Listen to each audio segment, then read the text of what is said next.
Shalom, perkenalkan nama saya Heni Filda Klaum Malik, NIM 1.01.2023.0267, kelas semester 1H, Prodi Pendidikan Agama Kristen, tugas Sejarah Gereja Umum.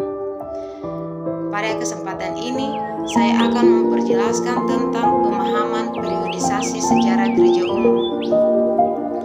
Periodisasi dalam sejarah gereja umum dibagi dalam 3 bagian besar, yaitu pertama, gereja kuno, kedua, gereja abad pertengahan, ketiga, gereja pada zaman baru. Periodisasi sejarah gereja adalah pembagian waktu dan masa yang bersejarah dalam perkembangan gereja di seluruh dunia. Sejarah gereja di Indonesia tidak seragam dalam penetapan tahun-tahun dan peristiwa yang berhubungan dengan gereja di Indonesia pada masa lampau.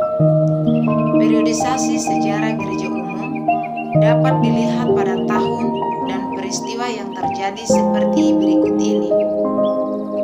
Pada tahun 350 sampai pada tahun 590 Masehi adalah sejarah gereja kuno.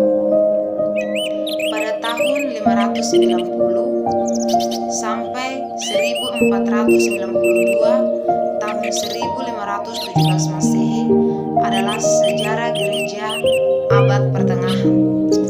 Pada tahun 1492 tahun 1517 sampai tahun 1900-an adalah sejarah gereja zaman baru.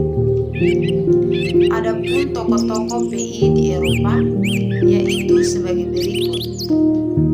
Tokoh pertama yaitu F. Ukur. F. Ukur adalah seorang tokoh periodisasi sejarah gereja di Indonesia yang mempunyai artikel terkenal adalah sebuah rintisan. F. Ukur menetapkan sejarah gereja di Indonesia sebagai berikut. 1. Prasejarah gereja di Indonesia pada tahun 645 sampai pada tahun 1930. 2.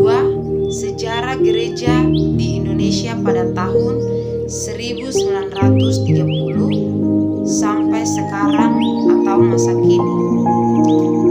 Dan tokoh yang kedua adalah Abineno. Abineno pernah sebagai dosen di Sekolah Tinggi Teologi Jakarta.